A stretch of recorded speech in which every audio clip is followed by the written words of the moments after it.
Okay, what we have here is the burger. We're gonna actually grill some burgers. When you're grilling burgers, 90% lean is actually too lean, and that's what most meat suppliers would try to sell you. I've got a burger which instead of 90% lean, I've got an 80-20. 80-20 is perfect for grilling because it gives you a nice juicy burger. My burgers are not, I don't want a third of a pound burger, but I don't want a half of a pound burger. So I've actually got a burger which is right in between that. And they're pretty well consistent.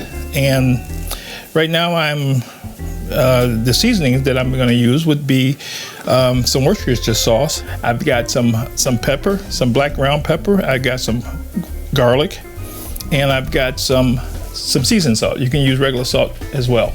I would apply the Worcestershire sauce first because that really juices it up and it gives it a steak type of a taste once it comes off the grill. That sauce clashes well with the smoke that's gonna come from the grill. So anyway, so the first thing I would do is apply on both sides of the burger some Worcestershire sauce, and I'm just gonna sprinkle a little bit on each burger.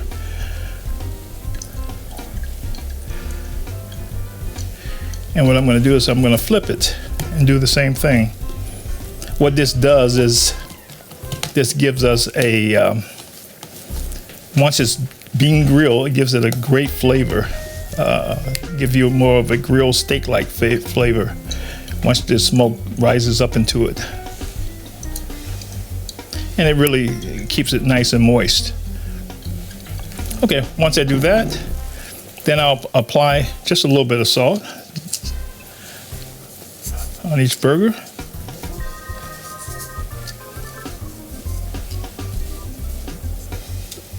And you can use regular salt as well as a seasoned salt. Okay, the next thing I'll apply some garlic salt. Doesn't have to be very heavy, but just some of it.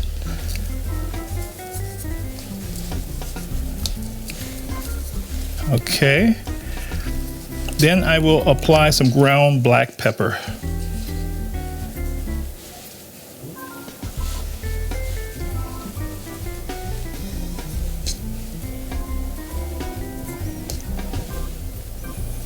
Okay, I'm going to flip this burger and do the same thing. Now, if you notice, these burgers are better than a third of a pound, but less than a half of a pound.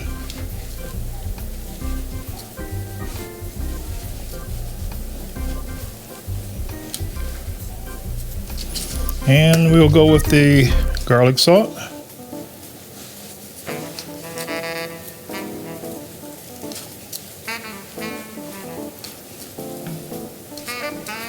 And last, we'll go with the black pepper.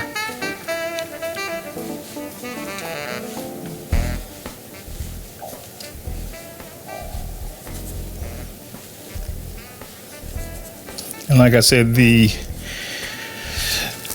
burgers are they're set up nicely. I'm seasoning these right before putting them onto the grill.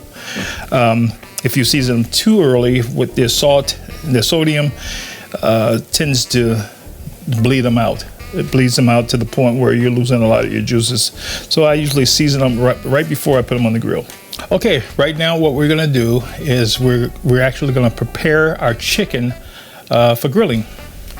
When I'm grilling chicken, just for the preferences of those who are eating it, I like to give some white meat and some dark meat. So I'm gonna go with some skinless chicken breasts and some chicken legs, chicken drumsticks. The seasoning for that is simply just salt and pepper. I like to use seasoned salt, so I'm going to use some seasoned salt and some pepper, some ground black pepper. When I finish with that on both sides, I'm going to actually either add olive oil or I can add more of an Italian type dressing, and that's what I'll do. That gives it it keeps it very juicy and gives it great flavor. A lot of people will tell you that would, how do you keep that from burning? But it works. It absolutely works. Okay, as I prepare to to season my chicken, you notice that I have it in a full-size pan. The reason for that is because I'm going to add my marinade to that, and I need for it to sort of sit in the marinade. Sometimes I do it for 6 hours, I do it overnight. But right now I'm going to apply my salt to the drumsticks. And I can go as free and heavy as I want. You lose some of it in grilling, so it's not a bad thing. I'm going to actually do the legs first, and then I'll go for the breast. So now I'm going to flip the legs over. Let's finish them off. I'm going to go ahead and use the black pepper on that side.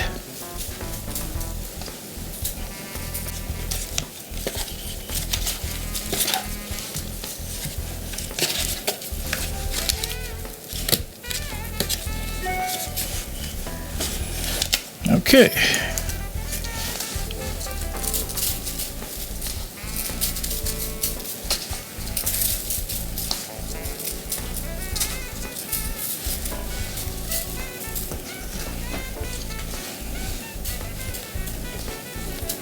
Now that my chicken legs have been thoroughly seasoned, I'm actually going to just stack them over to the side because I still have the breast to do. I'm only doing maybe a dozen chicken legs and maybe 6-7 pieces of breast. But I'm just going to stack it to the side. Okay, now I'm going to spread the breast, skinless breast,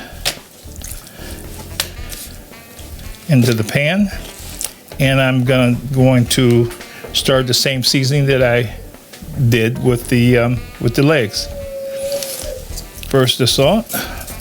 Like I said, you can be free as you want to be with that.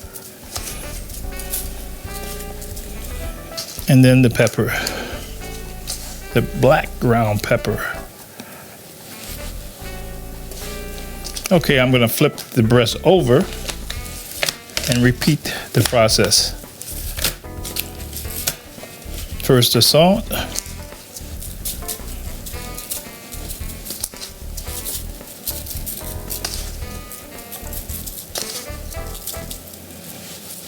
And then the black ground pepper.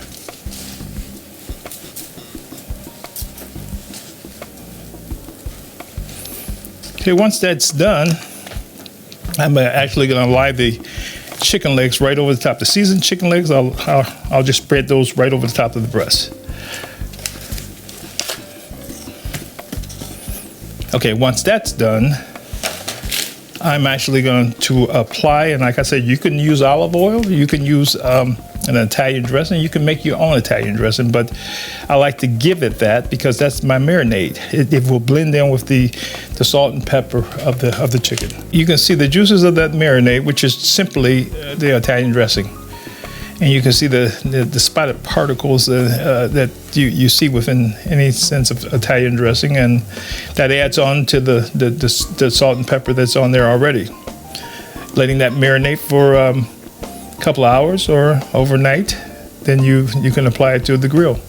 Okay, with this chicken, with the seasoning and the marinade on, once I apply this chicken to the grill, then I'm going to save that marinade that's left in the pan.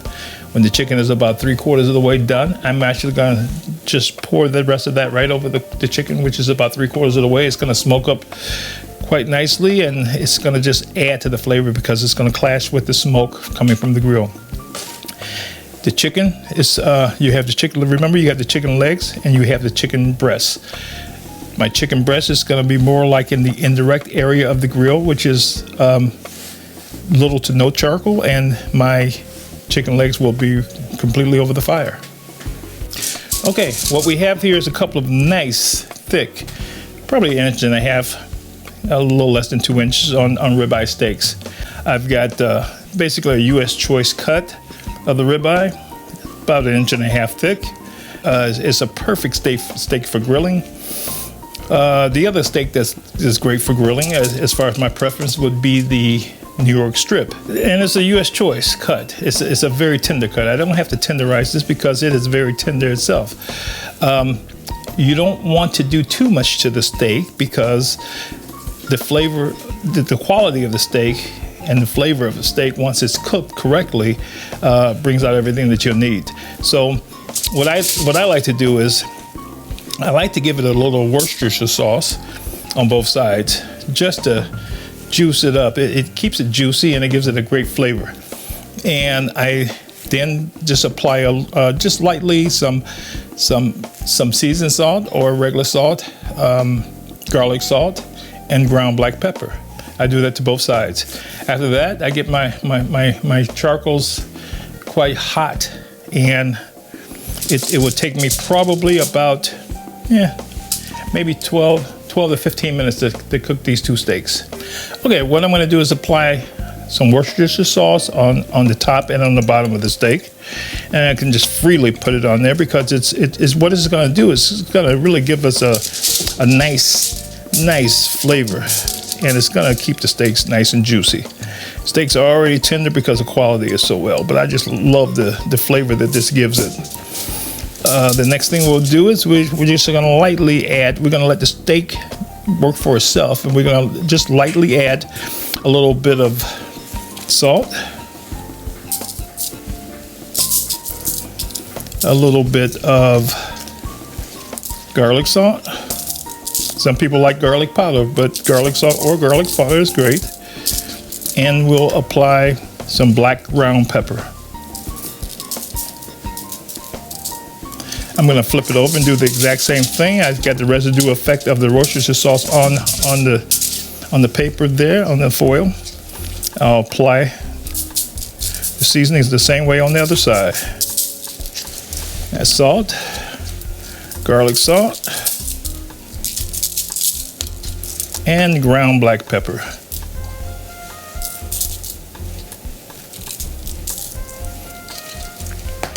Okay, so we're all set for the grill, and basically I'll get the grill to, steaks are cooked hot and fast, and so therefore I can cook these two steaks within probably about 15 minutes.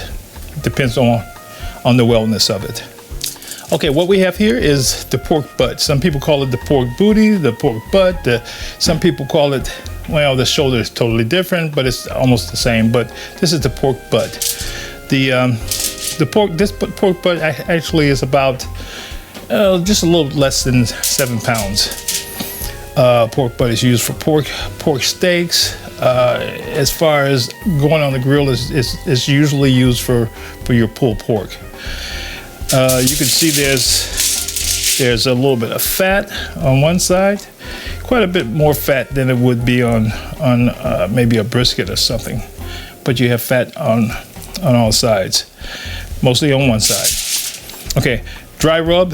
I'm going to use a special dry rub for my pork butt. Notice I've got it sitting on a piece of foil. When I actually cook this on the grill, I'm actually going to smoke it, and I'm going to smoke it to indirect heat. So it's going to be where I have my charcoals and my hickory chips and stuff on one side, and my pork butt to the other side. This piece of meat, after about 6 hours, maybe 7 hours, I'll be able to take and go up to it, and there's a blade that goes all the way through this meat. I'll be able to take my finger and slide it right out. And that's how tender it'll be. And different from the brisket, what I'm going to do with this pork butt is I'm actually gonna smoke it, but I'm going to smoke it in the foil. So I'm going to have one piece of foil like this, and I have another piece of foil. I'm going to cup it around like it's a bowl, leaving the top totally open, and I'll let it cook like that. It actually makes for a much better, as far as I say, the cooking process. And when I get to the end, I'll pull it out and just let it char up a little bit more on the outsides and slide that bone out, and we'll be ready. Okay, so right now what I'm going to do is I'm going to apply my dry rub. And like my dry rub, I can just take a handful of it. I can throw it over the top and rub it in, or I can just sprinkle it all over the top, just like that, and let the rest of it be caught right in the foil. So as you see, I have dry rub on the top. I'll turn it sideways, and I'll apply the dry rub there. Get it all in the crevices, and then I'll go for the other side and do the same thing. I'll go for the end piece and do the same thing.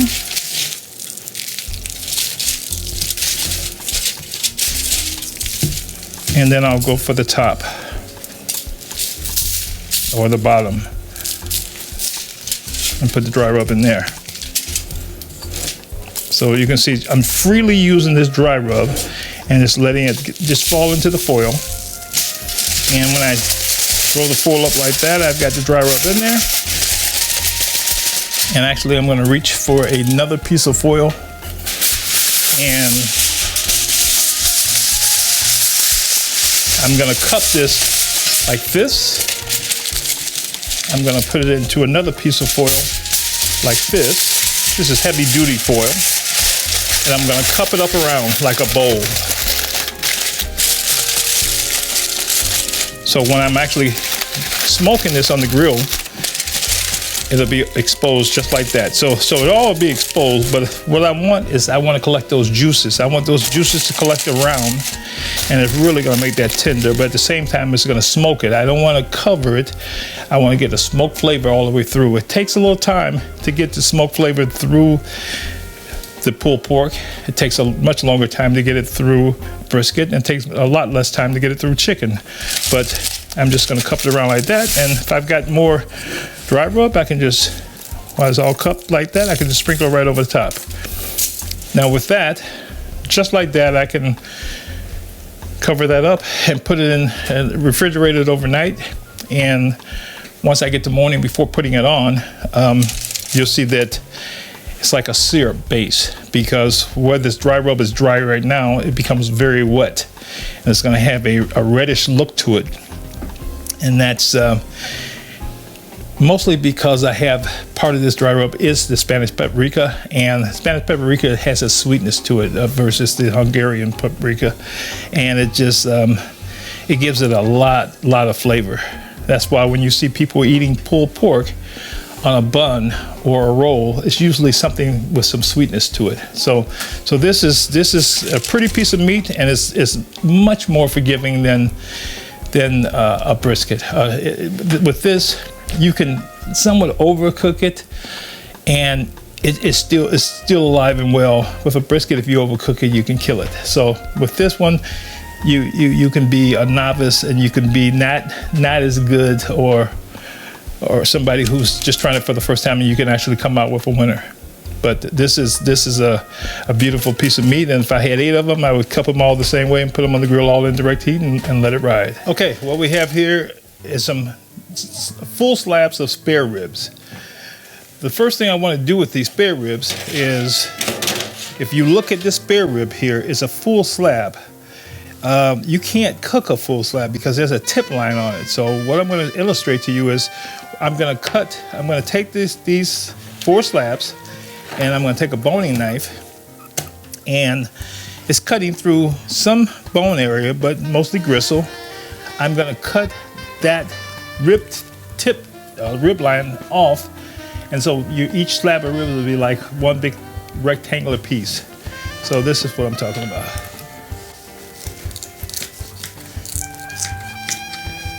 So I cut the tip line off this one. You can see now I've got the tip line to that, and that's my slab of ribs, just like that. So I'm going to do that to all 4.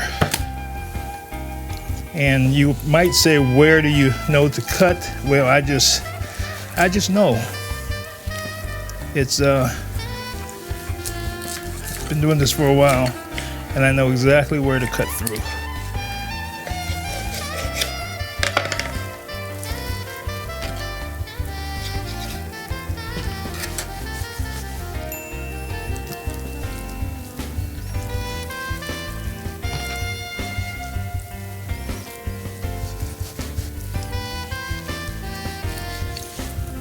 So here's another tip line, and that's another slab. If you try to cook the entire slab with the tip line on, you're going to have the top part of it that's going to be raw, and you're going to have the bottom part overcooked.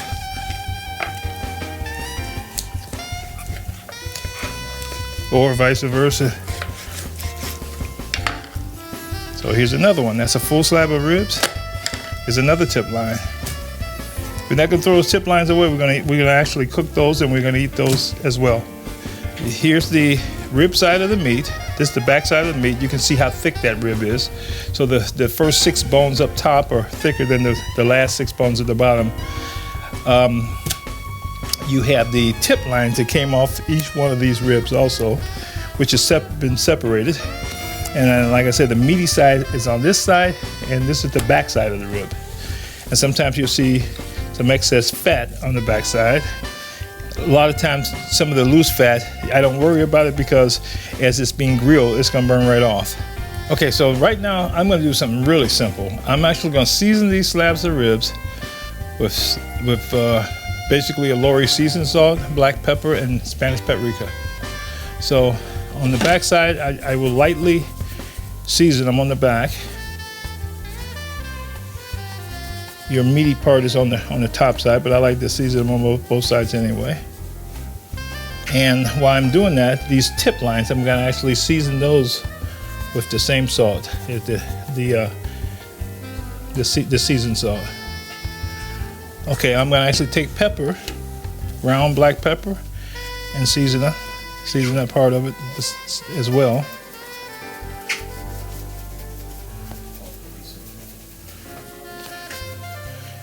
Okay, so this is the back side. And then I'll season the rib tips, or the tip lines. And at this particular time, I still have the Spanish paprika, but that's gonna be applied to the other side. So I'm gonna flip them over.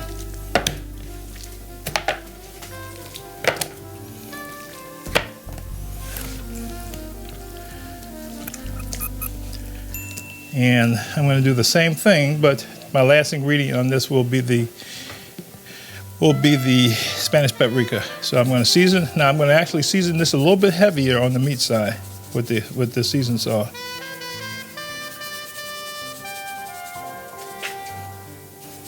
Got an orange color to it, and it's sometimes it seems like it's too much, but it's perfect. These are very thick ribs. Very good sized ribs. Okay, now I'm gonna go with some ground pepper. Oops, I'm sorry, let me do the rib tips.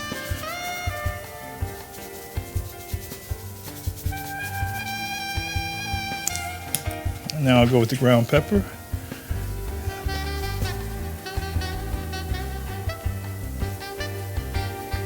And we're almost done with this. We're just trying to get them all set and ready.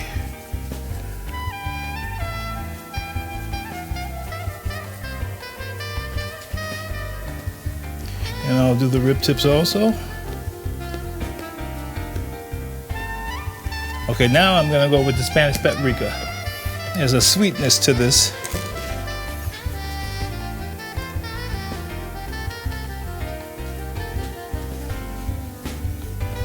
It's gonna leave a sticky film on the top of it as it blends in with the meat. It sort of creates a shield. Once it's cooked, it creates a shield that's almost like a shiny shield. Okay, so that's it. The rib tips, I'll just leave them seasoned just that way, and now you've got your ribs. That's how it's looking. You got the salt, pepper, Spanish paprika, lightly seasoned on the back.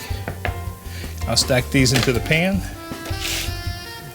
and the ribs I'm going to put in the pan because they're all set to go to the grill, but we're not going to do that right now. So I'm going to put those inside the pan, and we're all ready. Now, what's so impressive about these ribs is if you take this slab and you look at that side, how thick it is. It's just very, very meaty. Your top 6 bones are thicker and meatier than the last 6 bones. So if you were serving that and you were serving 2 bones per person, you're probably giving one big, one small. And sometimes when you get something like that to eat, there's sometimes people who are lighter eaters, the ladies, will take 1 big bone and that's it. And so, but it's very hard with ribs that size, and they are spare ribs, to eat a full slab. You can eat 6 bones and you're stuffed. So that is it.